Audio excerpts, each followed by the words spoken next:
다음 이슈로 넘어가 보겠습니다. 영상 먼저 보시겠습니다.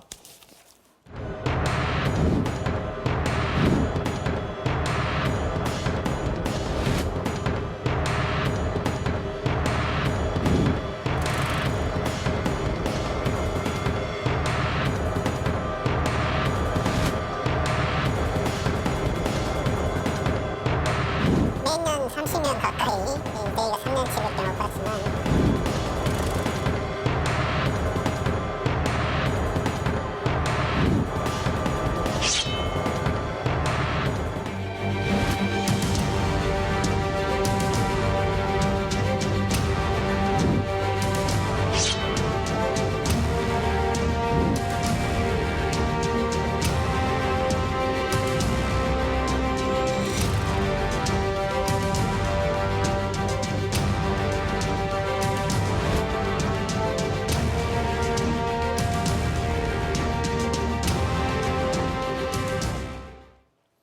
네, 어제 방송된 탐사기획 스트레이트에서는 서울의 유명한 자사고죠. 하나고의 입시 비리 의혹을 집중 조명했습니다. 이 내용 취재한 스트레이트 팀의 박진준 기자 나와 있습니다. 어서 오십시오. 안녕하십니까.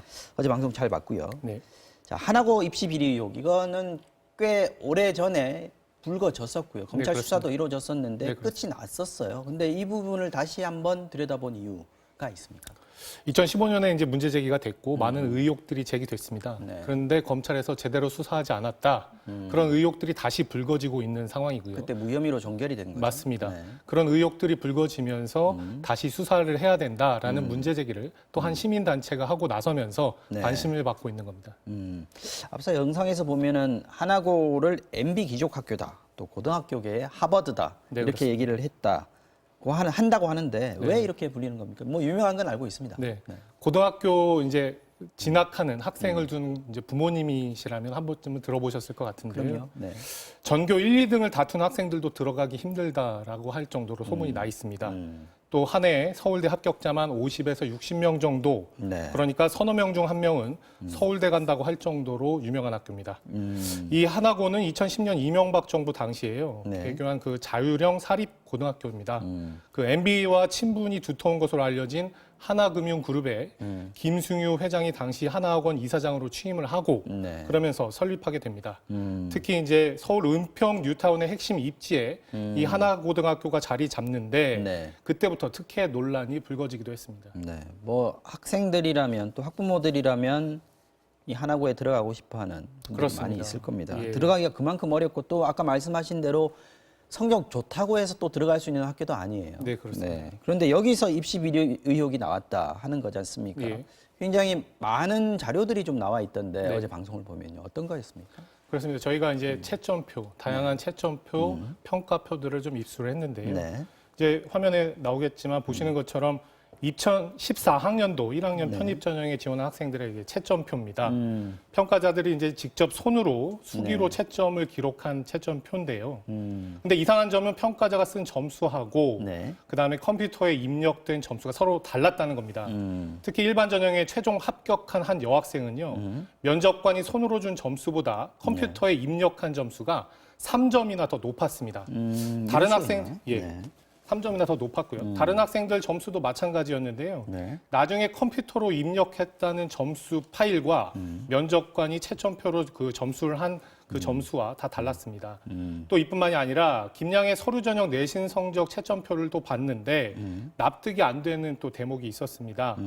내신이 매우 우수하다는 평가를 받은 그 A 등급의 한 학생은 46점으로 입력이 돼 있었고 다른 학생인 거죠? 예, 네. 맞습니다. 그다음에 내신이 무난하다며 B등급을 받은 이 바로 김양은 지원자 가운데 최고점인 49점을 받도록 이렇게 입력이 돼 있었습니다.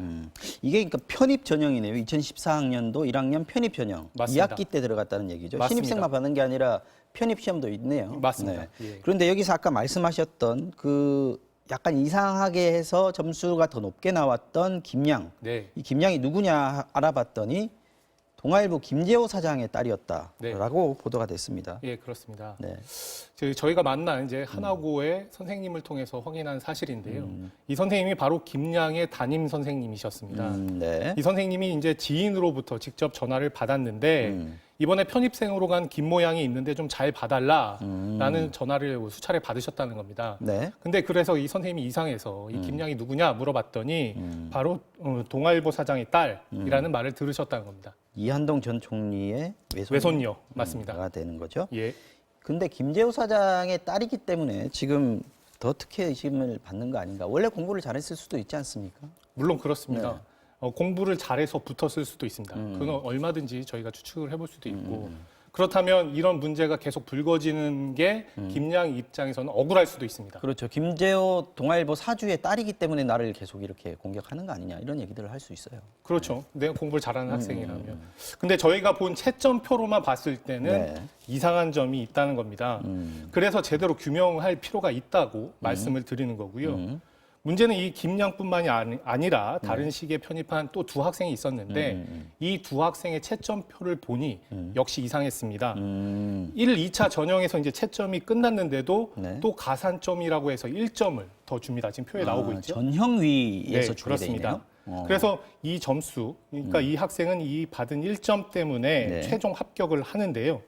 이 가산점이 왜 주어졌는지 이런 부분에 대해서는 설명이 전혀 안 되고 있는 상황입니다. 아까 나왔던 그 전형이 이게 그럼 말하자면 3차 시험이 되겠네요. 그렇습니다. 그러니까 전형이라는 게 뭐냐면 네. 교감 등의 선생님 등으로 이제 구성된 어떻게 보면 한번 평가를 하는 위원회 같은 역할을 하는 거거든요. 그러면 정성 평가가 되겠군요. 말하자면. 맞습니다. 그러니까 양적으로 내 성적을 가지고 평가하는 게 이제 채점이 있고 그다음에 전형위에서 이제 이런 평가들을 하는데 이 전형위에서 어떤 학생은 점수를 깎고 또 누구에게는 점수를 더 주는 방식이 결정되는 겁니다.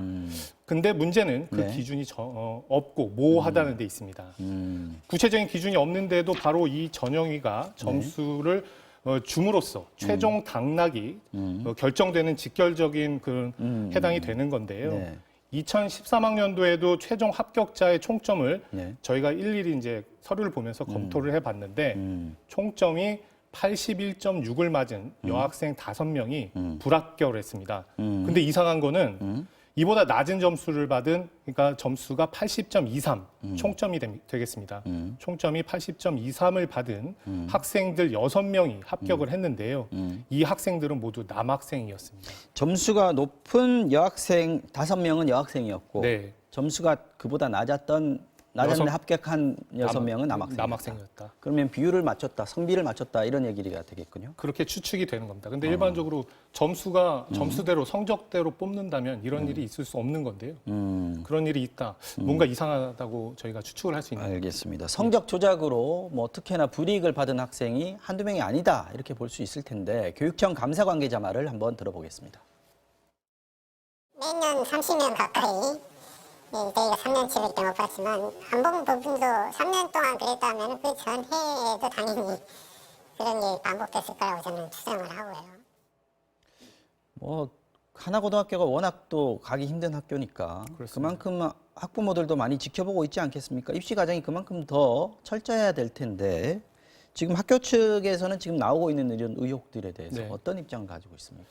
네, 학교 측은 이제 매년 200명 안팎으로 고교 입시를 이제 치르고 있는데 이 중에 30명의 성적이 조작됐다. 이게 어마어마한 숫자입니다. 한 해에 30명. 맞습니다. 한 해 매년 30명의 성적이 조작됐다. 근데 이게 단순히 한 번의 실수라고 보기 어려운 게 3년에 걸쳐서 이런 일이 발생했다라는 겁니다. 총 90명 가까이 되겠네요. 예, 그러면. 그렇습니다. 근데 학교 측은 이런 어떤 특혜도 없었다라고 주장을 하고 있고요. 네. 컴퓨터에 입력한 점수가 다른 것은 배점 구간이 변경됐는데 그거를 맞추기 위해서 나중에 다시 수정한 거다. 이렇게 설명을 하고 있습니다. 또 학교가 점수를 올리고 내리는 판단을 하는 거는 그거는 하나의 입시의 과정이다. 이렇게 또 주장을 하고 있고요. 여기다가 특히 남학생들을 많이 뽑은 것에 대해서는 학교 측은 이제 기숙사 수용 인원 때문에 남녀 성비를 맞추기 위해서 그렇게 했다라고 설명을 하고 기숙사 있습니다. 수용 인원 때문에 남녀 성비를 맞췄다. 기숙사의 구조를 바꿔야 되는 거 아닌가 싶은 생각도 그러니까요. 드는데. 예. 자, 근데 더 이상한 건 아까 저기 교육청 감사 관계자 얘기가 나왔지 않습니까? 그렇습니다. 교육청에서는 감사를 해보니까 문제가 네. 있다라고 얘기를 했고, 네. 그래서 검찰 고발이 됐을 텐데 네. 검찰에서 무혐의가 나왔어요. 맞습니다. 학교 측 입장하고 똑같이 나왔다면서요? 맞습니다. 네. 이런 의혹과 관련해서 이제 서울시 교육청이 지난 2015년에 감사를 진행했고요. 네. 관련자 9명을 고발을 했습니다. 검찰에 고발을 했는데 네. 전원 무혐의, 그러니까 불기소 처분 결정이 내려졌습니다. 검찰의 논리는 정리하면 이렇게 한마디로 이렇게 표현할 수 있겠습니다. 네. 1단계 서류 심사에서 특정 학생들에게 점수를 더 준 것은 네. 맞는데 그 점수를 더 받은 학생이 붙은 게 아니다. 그러니까 전혀 영향을 미치지 못했다라고 판단을 했고요. 점수를 잘못 받은 것 자체가 문제가 되는 거 아닌가 싶은데요. 맞습니다. 그러니까 이 검찰의 이득을 논리, 보지는 않았다라는 게 검찰 논리군요. 예, 맞습니다. 특히 이 검찰의 수사에서 왜 면접 점수에 누가 언제 왜 이런 것들을 점수를 주거나 수정을 했는지에 대한 그런 수사는 전혀 없었습니다.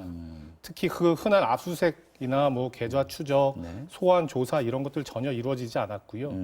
특히 이러면서 서울시 교육청에서 이제 엉터리 수사다, 다시 수사해 달라라고 네. 요구했는데 이조차 받아들여지지 않았습니다. 검찰은 왜 이렇게 수사를 했을까 궁금한데 스트레이트에서는 성적 조작 의혹의 뒤에 있는 사람으로 이 사람을 지목을 했습니다. 관련 발언 들어보시겠습니다. 합격자 발표 시간이 다가오잖아요. 그러니까 이게 시간이 자꾸 다가오니까 나중에는 이제 저희는 사인 못 하겠다 그러고. 그러니까 이제 그때 당시 책임자가 교감이었는데 어르신의 뜻이다 이렇게 얘기를 하시는 거예요. 그래서 그때 어르신이 이사장을 얘기하는 거였고. 자, 여기서 이 교사분이 얘기하는 어르신, 이게 네. 아까 말씀하셨던 김승유 네, 맞습니다. 하나학원 이사장입니다. 그죠? 네. 어떤 사람입니까? 대표적인 MB 측근이고요. MB맨으로 불리는 사람인데요. 음.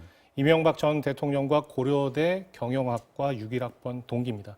특히 이명박 대통령이 재산을 환원한다면서 만든 청계재단. 예, 네. 거기에 이사기도 하고요. 1997년 하나은행 은행장을 맡은 바 있고요. 네. 하나은행 이사회 의장, 하나금융지주 대표 등을 역임했고요. 네. 하나금융 최고 경영자 자리에서 10년 넘게 활동을 한 인물입니다. 음. 바로 이런 인물이 그 학교 내부 일에는 간섭 안 한다라고 공공연하게 말하기도 했고요. 네. 그런데 이제 처음부터 남학생을 더 뽑으라고 지시를 내린 바로 그 장본인. 이게 이사장 지시로 남학생을 더 뽑아라라고 네, 했다는 그렇습니다. 거군요. 또 MB 정부 핵심 관계자인 자녀가 연루된 학교 폭력 사건도 불거졌는데 그때 입김을 넣기도 했던 인물입니다. 김승유 이사장 수첩 방송에 나왔거든요. 네, 그렇습니다. 김승유 이사장의 수첩이 확실합니까, 이거는? 네, 수첩에는 지금까지 제기된 이런 다양한 문제들이 단어들로 써 있었습니다. 예. 특히 2015년 10월 8일에 하나고 교직원 회의의 연설문도 적혀 있었고요. 본인이 쓴 거죠? 네, 맞습니다. 네. 그리고 하나고 입시 비리 의혹 관련된 수사가 진행되던 2015년 12월 6일에 그런 김앤장 대표 변호사 이름도 확인이 됐고 그 옆에는 시간을 서두를 필요가 있다는 메모도 확인이 됐습니다. 저희가 이게 직접 내용을 확인하기 위해 김승희 이사장한테 전화를 걸어봤는데 네. 이런 내용들을 불러줬습니다. 이런 것들이 써 있다. 당신께 맞냐? 예, 당신께 맞냐? 직접 쓰신 게 맞냐? 여쭤봤는데 본인께 맞다라는 답을 들었습니다. 그 U자 쓴 것도 필체가 좀 특이해서 네, 김승유 그렇습니다. 이사장의 필체가 맞다. 이 네. 부분도 확인을 한 거고요. 네, 그렇습니다. 자, 근데 김승유 이사장, 전 이사장 본인도 지금 인정을 하는데 네. 검찰에서는 이거를 왜 수사의 자료로 활용을 하지 않았을까요? 그 부분이 참 의아합니다, 저희도. 예. 근데 이 수첩 이제 하나고 입시를 재수사해달라고 그 진정과 함께 첨부돼서 이제 대통령 비서실로 보내졌고 지난해 대검찰청을 거쳐서 서부지검으로 하달됐습니다. 하지만 사건을 넘겨받은 지 1년 4개월 만인 지난 10월에요. 서부지검은 수첩의 출처와 내용이 불분명하다라는 이유로 종결 처리를 해버립니다. 김승유 전 이사장에게 전화 한 통 해보지 않고 내린 결론인데요. 특히 입시 비리 의혹과 관련해서는 누가 왜 면접 점수표를 숫자를 그렇게 바꿨는지 그런 사실에 대해서 제대로 규명조차 하지 않은 상황이었습니다. 지금 다시 고발이 돼가지고 다시 수사를 하고 있는 거지 않습니까? 네, 그렇습니다. 지금 취재를 쭉 하면서 박 기자가 느끼신 점이 있다면 좀 간략하게 네. 좀 소개를 해주십시오. 이번 이제 입시 비리 의혹과 관련된 취재를 하면서요. 분명히 이런 의혹 때문에 피해를 본 학생들이 더 있을 텐데요. 이런 학생들이 더 발생하지 않도록 제대로 되고 투명한 공정한 입시 과정이 이루어졌으면 좋겠다는 생각을 해봤습니다. 네, 지금까지 스트레이트 팀의 박진준 기자였습니다. 오늘 수고하셨습니다.